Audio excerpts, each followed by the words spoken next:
Welcome to No Question About That. We are reviewing Wolves 1, Manchester United 4 with Daniel today. A victory. What a team. What a team. Yeah. Yeah. I mean, obviously, the main reason is Wolves are dreadful. Just so unbelievably bad. I couldn't believe they were basically playing with three at the back and no one else. It was Ten Hag ball, but with even worse players, if you can imagine it. It kind of, I even when they scored, my dad called me at half-time and said, complained. I said, we're definitely going to win. The question is, are we seeing signs of an emergent team? And the answer is not really, maybe a little bit, I suppose. And I feel like, unfortunately, in my mind, I sort of categorise this as an appointment that's not going to work out. Because at this point, it can't be like this, and it is. And it feels like, because he won't change the formation, the only solution is get me better players. Buy more players. Really. Yeah. And it's just, it doesn't. But there was some, it got better, I guess. Like, there's in the end, there's some good players in that team. If he has these players available, the team should always do some good things in a match, because there's some good-ass players there. There are some good-ass players. It's just a shame that, to use modern parlance, he doesn't platform more of them in positions where they can really showcase what they can do. It's really hard to tell what to take away from this game, because Wolves are already Championship standard, and I'd say they've probably given up already. I know they appointed Rob Edwards, but I imagine that's with a view to when they get new owners starting in the Championship next summer. Basically, they were just suicidal in the way they played, Wolves. They pushed both of their wing-backs really high up the pitch, and so every time United broke, they had an overload on at least one side, and sometimes more, because the centre-backs are just dreadful as well for Wolves. There was just a funny thing, because one of the things, you don't see that very often with this team. They don't work a lot of overloads because they're so ponderous, and because they don't have very much width. You very rarely see them getting overloads, and they got absolutely loads of them today, which tells you how shite Wolves are. And when you talk about platforming the players, and even, was Cunha kind of nominally the centre forward today? Because because to me, he's a failed centre forward. Yeah, who only became a player that you'd want when he stopped being a centre forward. Yeah. It's mad, isn't it? Really, he's reinvigorated his career through a new position. So he took a downgrade, a pay grade, everything downgrade when he moves from Atletico to Wolves. They're just a much bigger club, but that's because he failed to make it in a team that plays two centre forwards as well. And he seems to be our backup. We talked about it before. I'd much rather Mbeumo was through the middle than Cunha, basically, and that did happen because they found, it makes much more sense, but they found some rotation in these forwards in the last few games. I thought Cunha played well tonight, actually. Mm-hmm. That looked a bit nervous almost at the beginning when the first goal, you got to put that away, I'm afraid. You can't play it behind, but I felt like a confident Cunha just gets rid of that. But I thought he played well after that, did the things that we know he can do. Never stopped trying to make things happen, and all the flicks and stuff, but because he's flicks with a purpose, Cunha. And I thought he played pretty well. Yeah, I really like him as a player. He loves the double slot rocket. He loves shooting. I know that. He had about 10 shots tonight. After the first goal, double snot rocket, and on various other occasions, he's actually, maybe he's just got a cold, I don't know, but clear out the sinuses. I really like him as a player. It's just a bit of a weird purchase, because we bought him to effectively replace Bruno in the side, and I don't know if it's working really. Would it have been better to spend 70 million on a central midfield to keep Bruno in one of the more forward positions and have a central midfielder? We'd like all of these things, right? But yes. I just wonder whether it made the right strategic sense.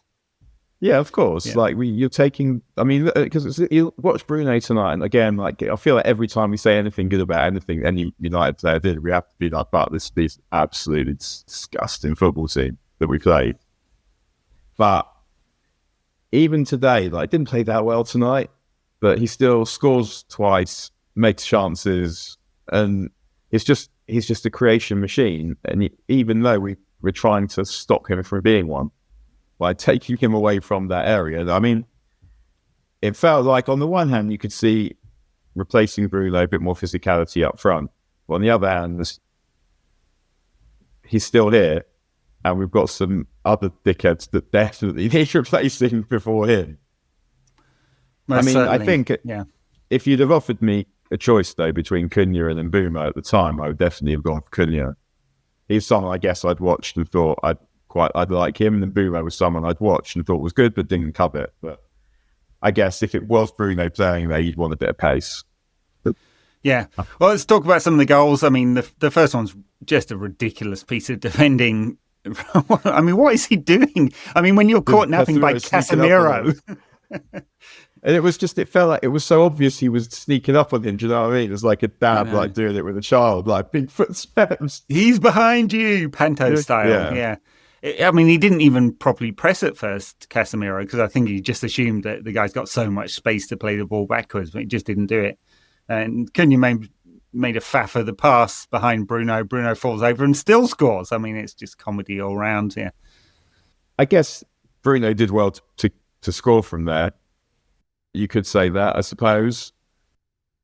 And it felt a bit like a goal was coming, that you're watching the game. And at no point did I think we're not going to win this game. And I haven't felt like that very often. And United managed to sustain the attacks, had 27 shots on goal, I think. I mean, this was never in doubt. It was more about when they were going to put it away.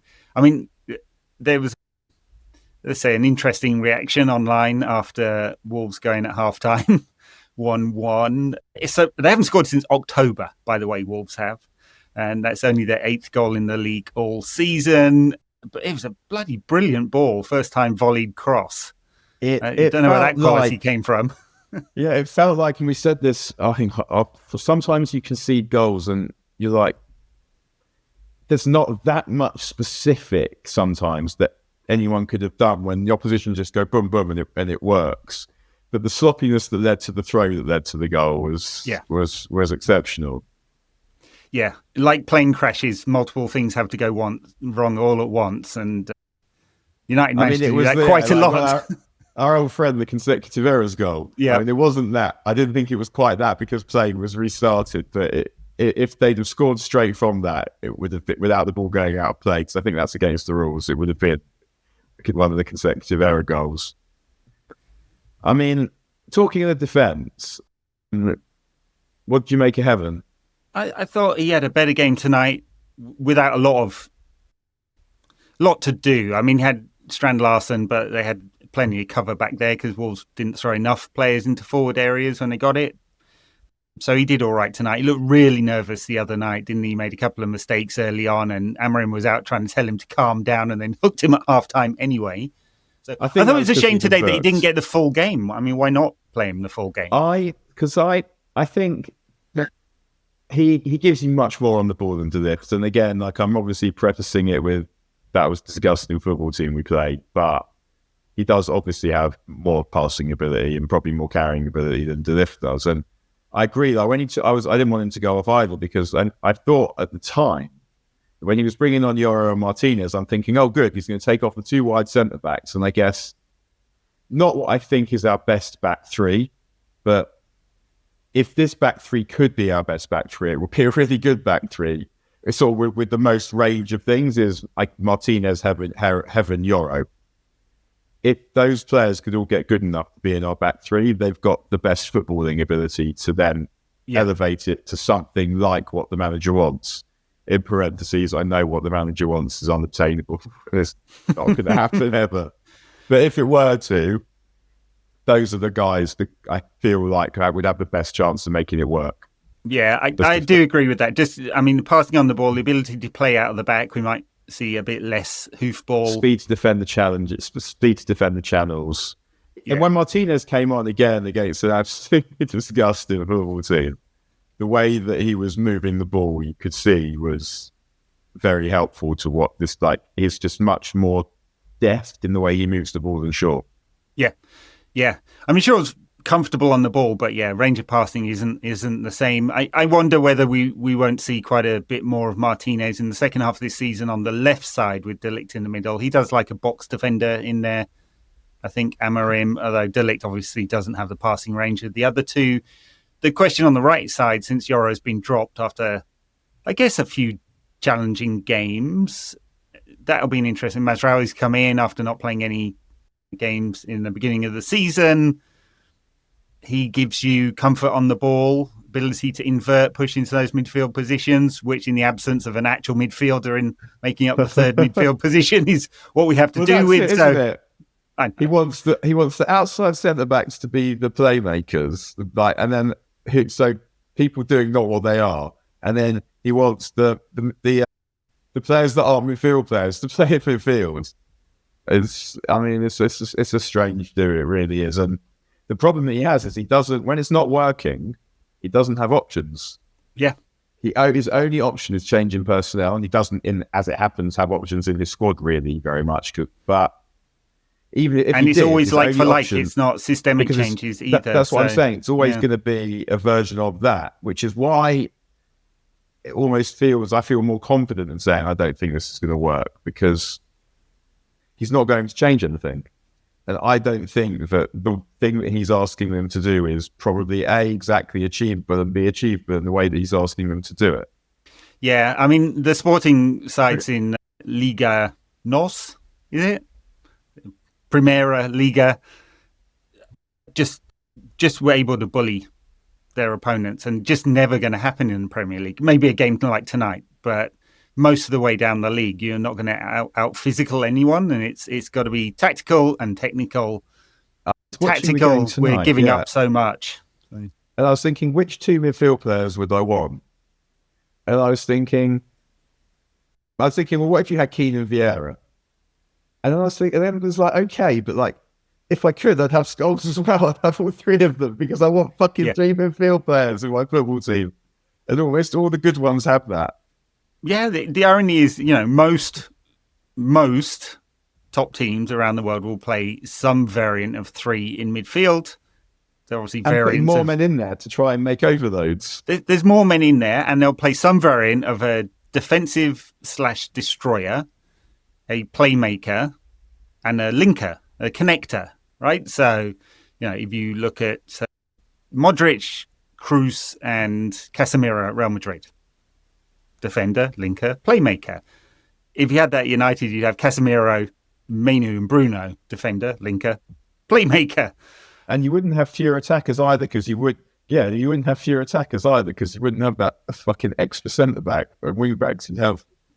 I was thinking about this, and maybe I have this one for the tactics pod. Like, what do I think my ideal team is with this squad?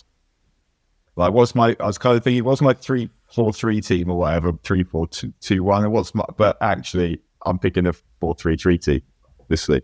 And who would I have? Who would you have then, Dan? Well, since you've asked the question, you should answer it. Lemons, who, like, I'm really enjoying having no drama from the keeper. Like, it doesn't even matter how good he is. It just has to not be either of those two dickheads, really. Yeah. He hasn't chucked one in yet. There's a couple that you're like, maybe he could have done better, maybe not. Who knows? But not a liability. Incredible scenes. So him. Then, and I'm saying what I said before. I know this is not feasible at this point, but Yoro, Heaven, Martinez would be my. I know, but I'm not. What am I doing? I'm not having a fucking back three, am I? Yeah, you've ditched it. You've gone straight into the tactics panel of Football Manager. So I guess I'm switching it up. I guess I'm going Dallo, Yoro, Martinez, and Shaw, Casemiro, Mainoo, and Bruno, because we know that Casemiro and Bruno is bollocks, but it's not great, that either. And Bumo, Sesko, Cunha. Yeah, that's about right, I think. That's got to be better than this.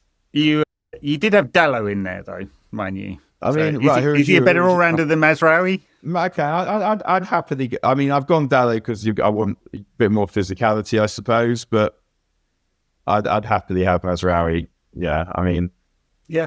I'd happily have Mazraoui. It's a counterfactual that we can't really prove, but I imagine that is a good enough team to get into a European place. I mean, we might even have it anyway, right? So. The league as a whole is doing its very best to fuck up regularly, and most weekends we've managed to fuck up along with them. Thankfully, not this weekend, extended weekend. I mean, yeah. You know, what else I was, we kind of watched Xerxes, and it's like, he's half the man he used to be. Like, he turned up like Bosnich. It's unbelievable, really, that you think you come to a new club when you're like going up a division, you're going up a level, like you're getting a lot more money, you're playing the Premier League from Serie A. I mean, obviously, like it's the Premier League is a higher standard than Serie A. I don't feel like I'm being disrespectful to Serie A by saying I respect Serie A. I grew up in the 90s. But you turn up and you look like an inflatable version of yourself, like a fucking like one of those. Like those bouncy wrestling things. Yeah. And I don't understand the point. You never know what's going on in people's lives. So I don't want to. Yeah. But it is quite strange, I would say, that an athlete turned up in that shape, particularly in that circumstance. And yeah, it's very, very strange. Mm. It will be interesting to see, given that Amorim dropped him fairly quickly again, whether he looks for a move or the club looks to make a move in the winter. I mean, they do, like we said, like when Sesko came in, only having one striker is a problem. So everything else is a compromise. It's Xerxes who's not a number 9. It's Cunha is not a number 9. And Chidiaobi who's still adjusting to life in the men's game, I'd say. That is a proper weakness in the squad. So if you could get some money for Xerxes and bring in a support striker, backup striker.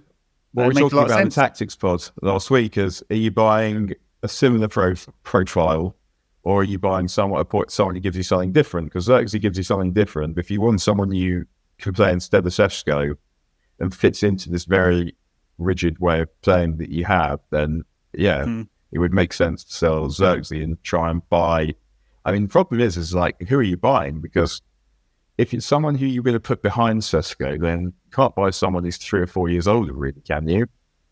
I mean, like, so anyone who's 3 or 4 years older and really good is going to cost you. I mean, who are we even talking about?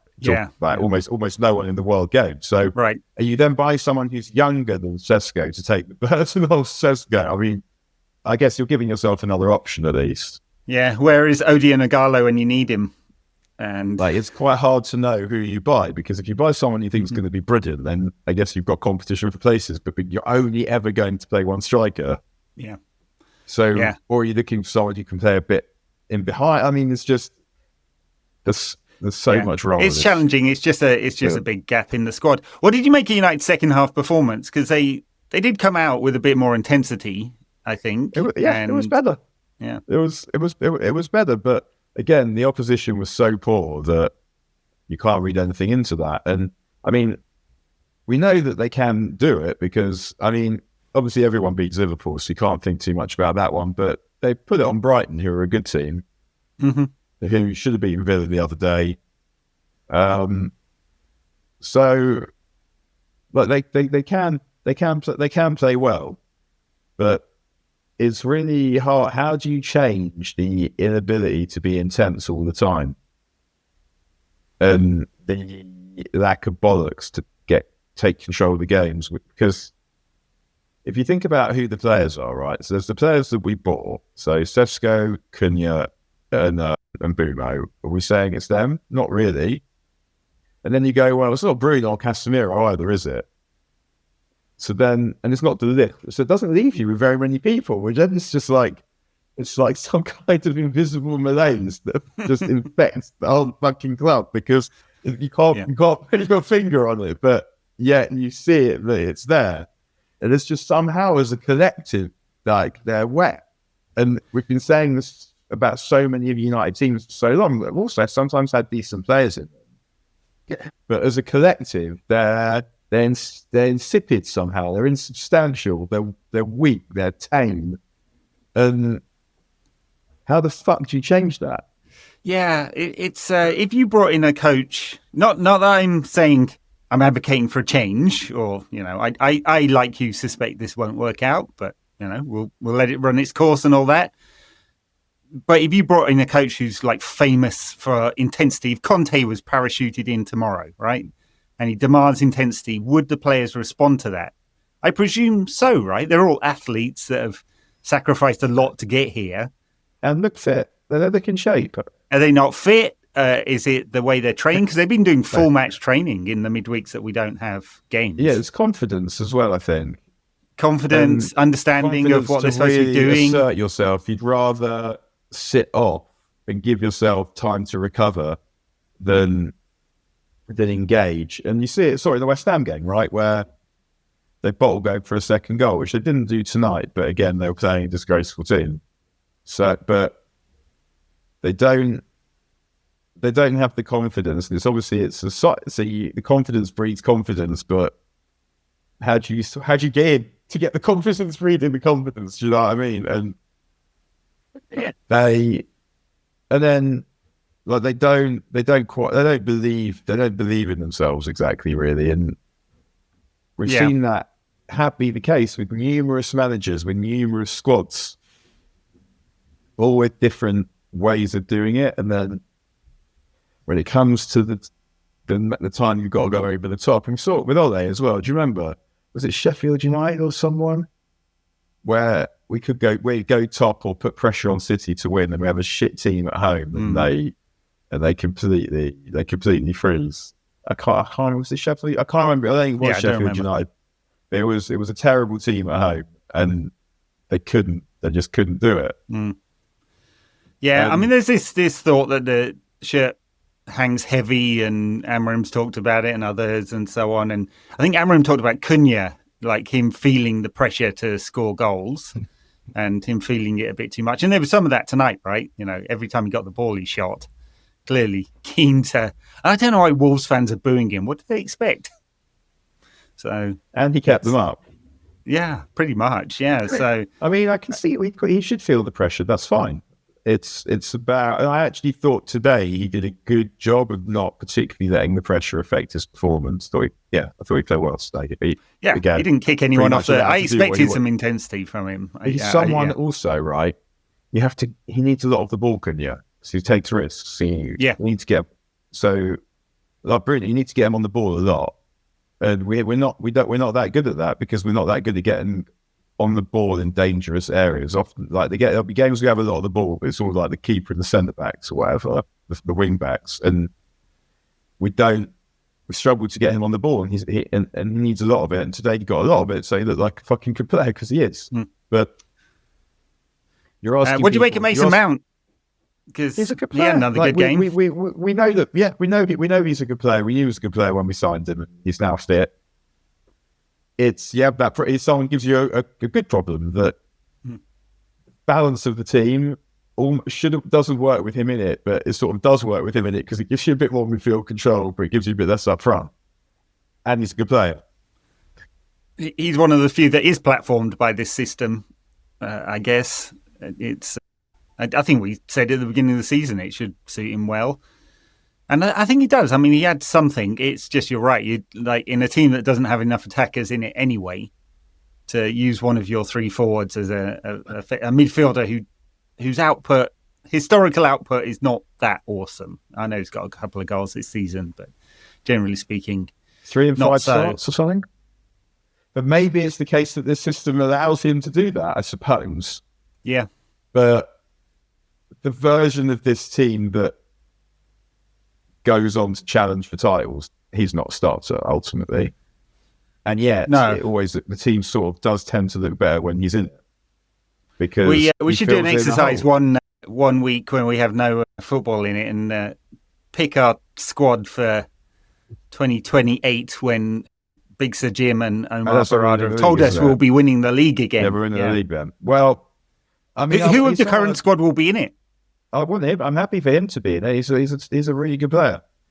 The problem is what you end up with is the reason why it's good with him in the team is because he's covering for a hole in the system. Yeah. Whilst taking away from somewhere in the system that is already weak, i.e. not enough attackers on the pitch.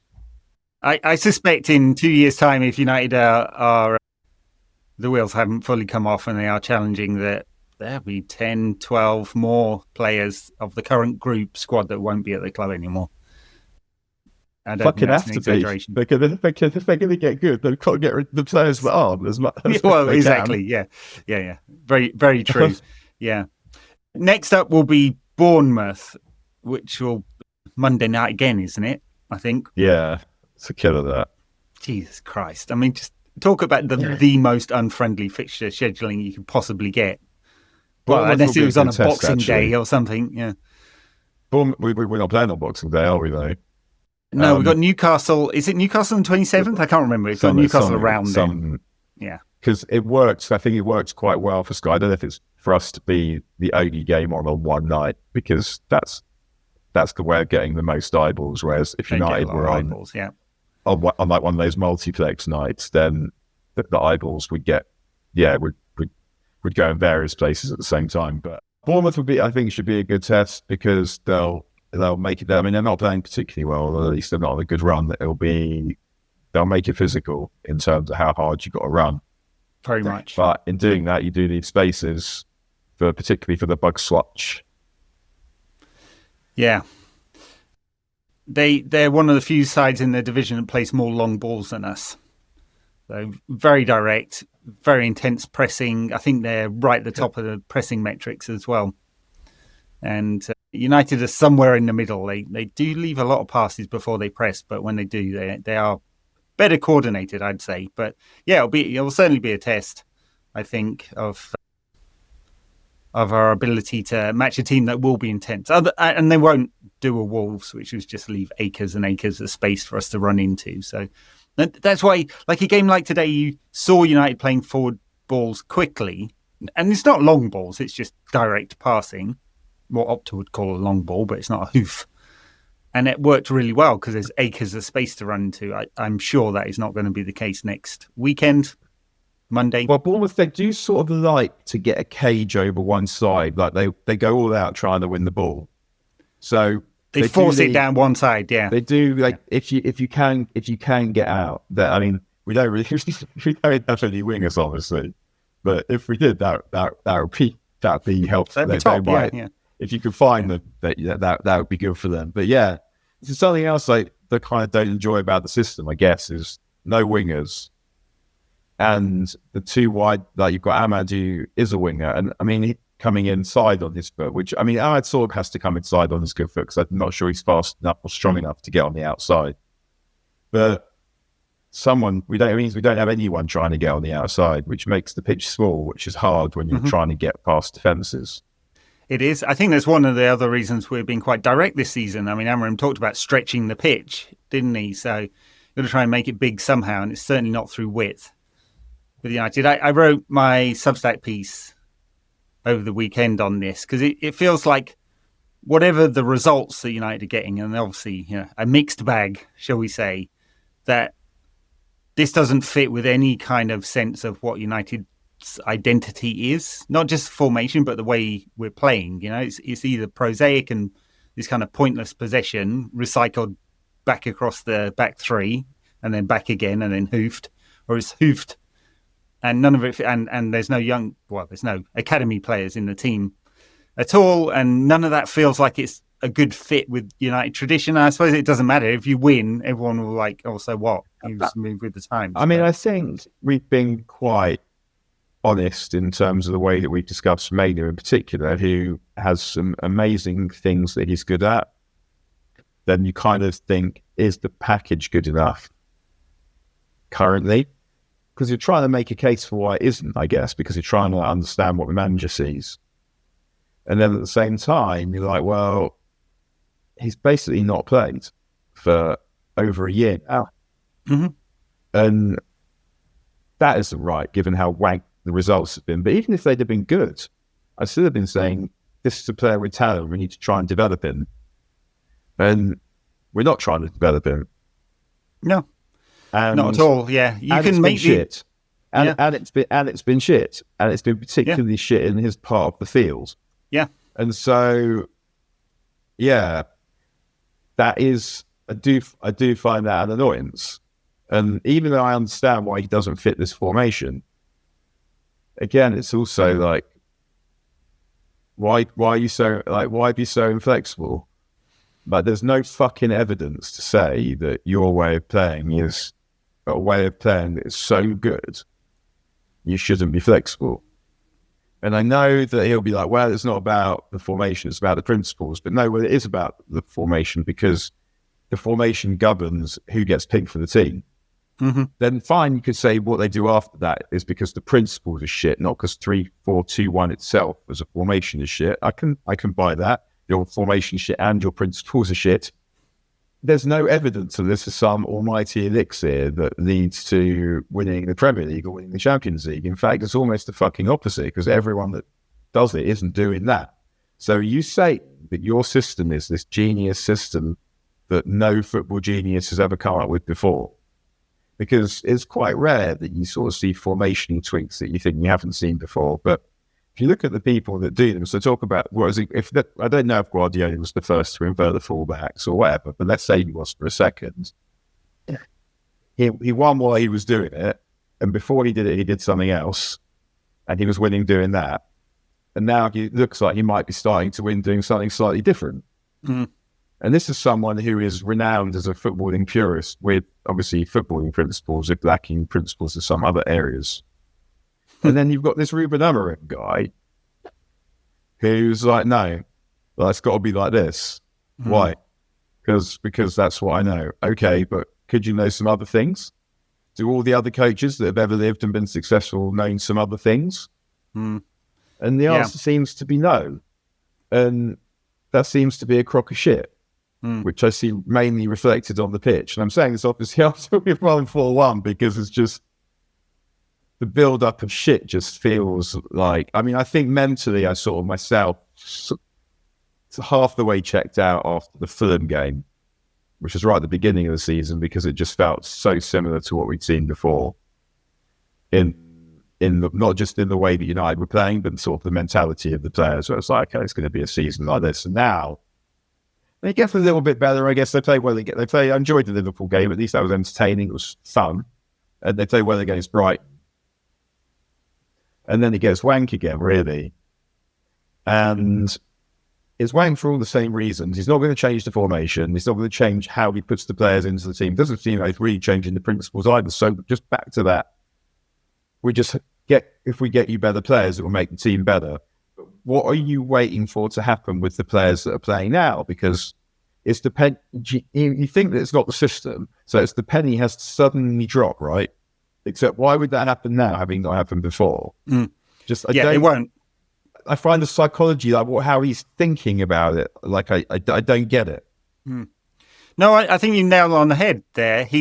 The principles, there's no more time. You don't need a year for principles to sink in with footballers. I mean, we've seen managers come into a club and 6 weeks later they're playing in a completely different style. So it clearly doesn't take a year's worth of training sessions, double training sessions, video analysis, all of the rest of it for this. And if it does, it's too complicated. Yeah, and if it does, it's too complicated. Yeah, footballers famous for thinking multi-dimensionally and all of that kind of stuff, But no, I think you're right, and I think there's probably a ceiling to which you could just buy better players, and there's a limit. There's a hard limit on cash as well. Just how much we can spend. And these players have to be like these generational unicorns, players who've almost barely existed in the whole fucking history of football. You have wing-backs who are wingers. So, even say Cafu, right? Who, when I think of wingers like wing-backs, I might think of him. Is he scoring enough goals for you? Probably not. What the fuck? And then in midfield, you need to have Matheus and Robson or whatever. But even if you did, you'd still really want Scholes as well, or that kind of player, or someone to do something that those two didn't do. You're not allowed. And then your outside centre backs need to be Beckenbauer and Salah. There you go. You've sorted it. So we buy 11 unicorns and it all get solved. Sugar. Yeah, that's right. Yeah. I almost said we're heading down the home stretch. We're not quite. Are we? A third of the way through the season. You're right. Nothing is going to seriously change. The United are not going to bring in two midfielders in the winter window and drop 200 million on it in order to fix whatever he thinks the holes are. Maybe they bring in one extra midfielder on loan if Mainoo goes out. Who knows? It's not going to be loads of business. So it will be this for the rest of the season. I agree that I don't think they're going to suddenly learn more and the penny's going to drop even more. So the results are going to be inconsistent from here into the end of the season. Fortunately, everyone else is, right? AFCON. So AFCON could be really damaging. Yeah. And the whole of our right side today will be out. And as of today, an eminently losable FA Cup third round tie. I haven't seen it, Daniel. You'll have to tell me. Breaking news, Brighton at home. Brighton at home. Not a fixture we could lose, a fixture we usually lose. Yeah, true. Yeah. Got one over on our bogey team this year. So, yeah, absolutely. Well, there you go. Eminently losable, that one. AFCON is going to be really painful because that's the whole of our right side out. And Shea Lacey hasn't got a single minute so far. So, presumably he's not going to just slot in there. And something you might do in that situation, like that seems to make the most sense, would be to put Bruno forward with a boomer and put Mainoo next to Casemiro. And it feels like that's not going. He won't do that, will he? I'd say it's highly unlikely. He's shown that he doesn't want to do that. It'll be Mount. I mean, it'll be Mount.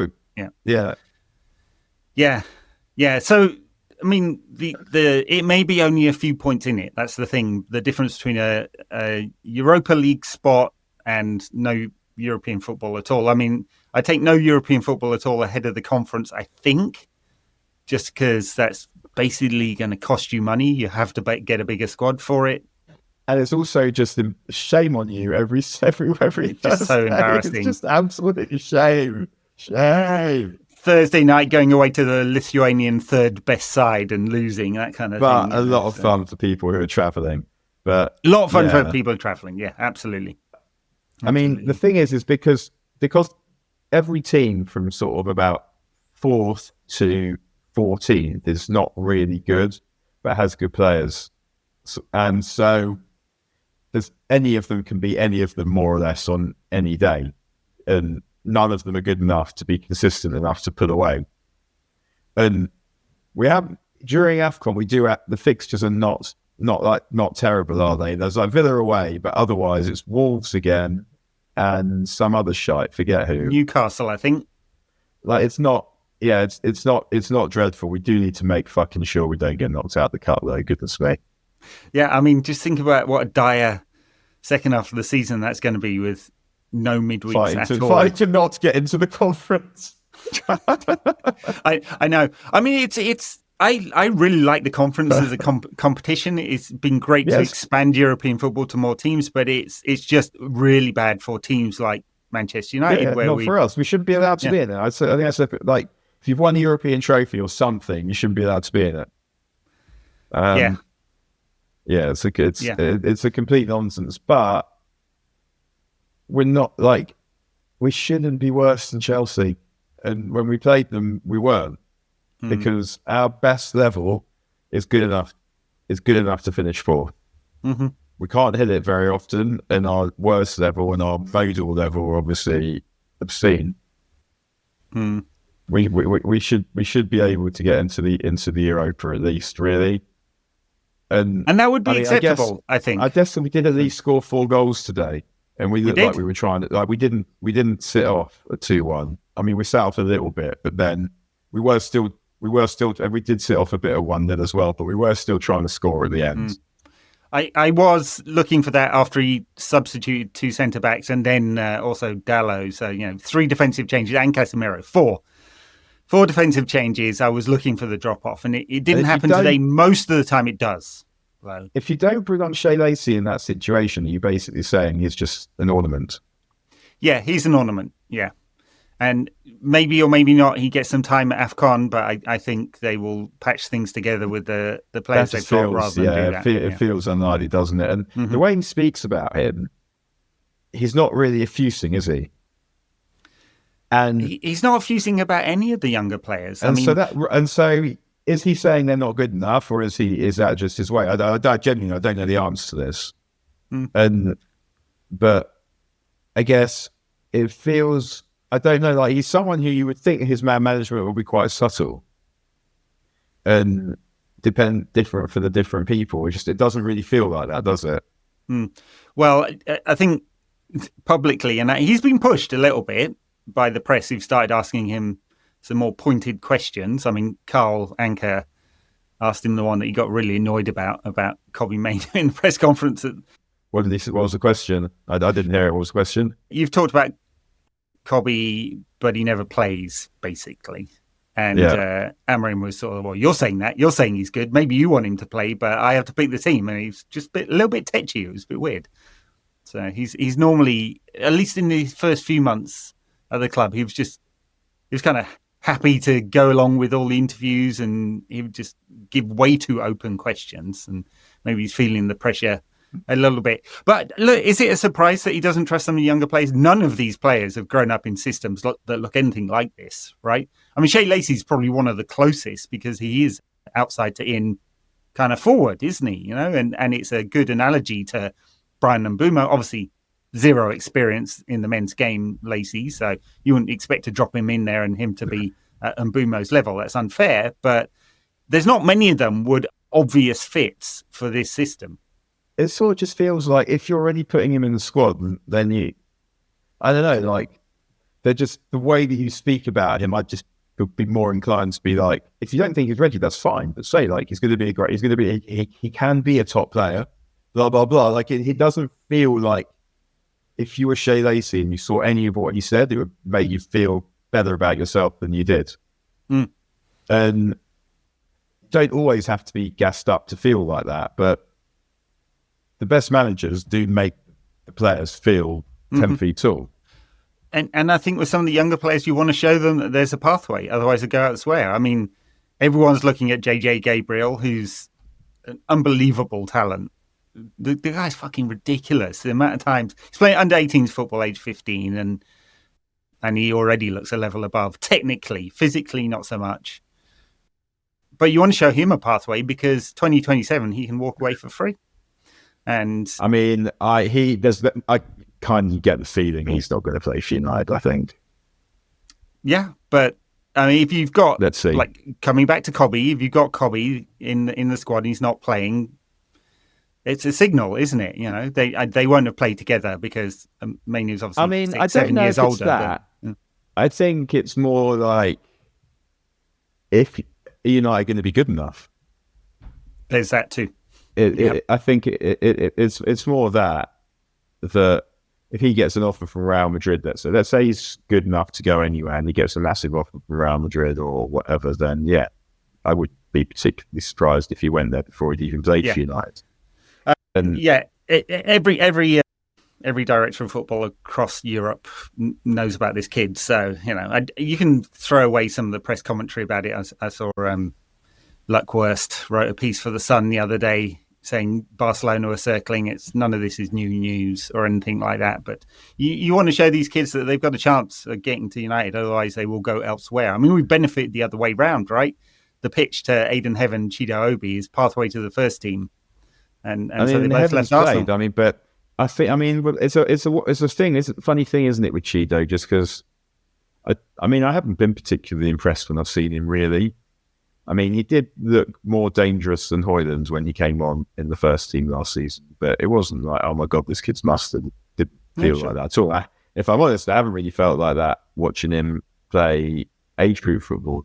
He's not been brilliant this season. I mean, it's a development year, isn't it? So, but at the same time, strikers on the bench.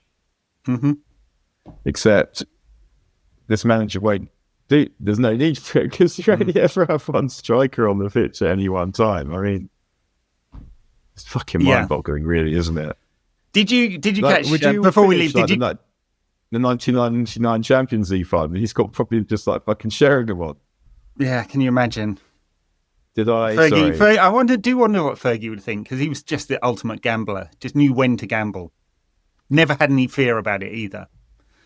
Never, to United's detriment sometimes, but mostly to benefit. Did you catch the? I forget what the podcast is called with Scholes and Butt.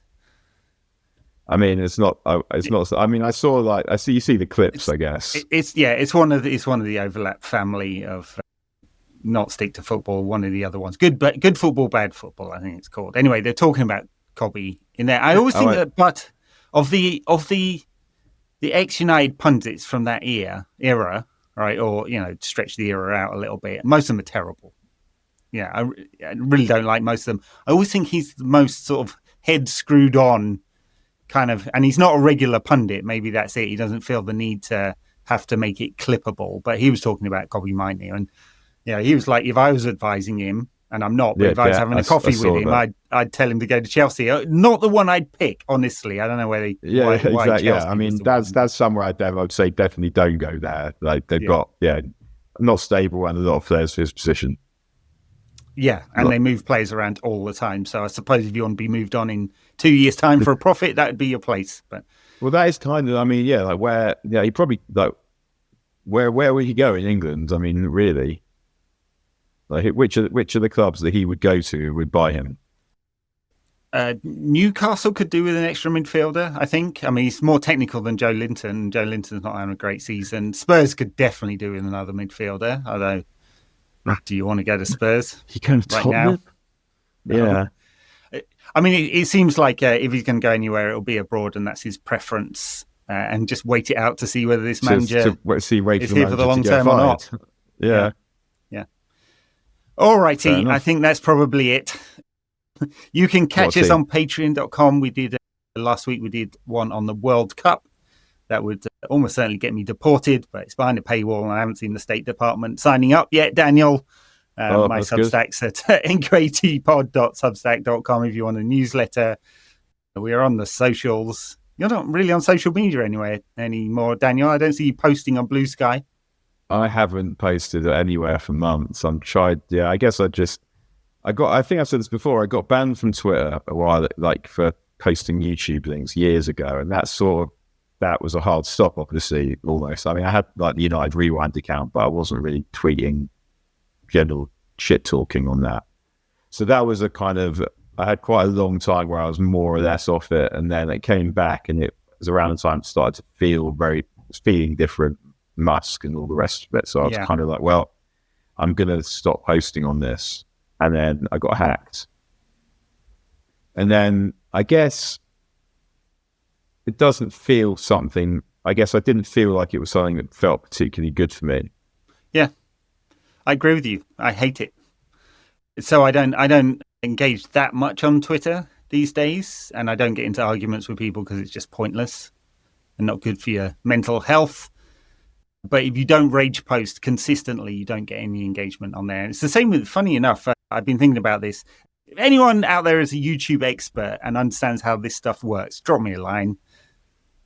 Because our views, not that our views were ever particularly big for the podcast, they're a fraction of the audio audience, but they just dropped off a cliff for no reason. I have no idea why. And of course, once you're in that death spiral, it's hard to get out of it. So yeah, anyway, that is it. We will catch you probably later in the week with a proper preview of Bournemouth. We're doing a finance pod, talk about some of the stuff that's going on at the moment in the world of football finance. And apart from that, we'll catch you next time. Daniel, thank you very much. So I'll see everyone. Thanks a lot.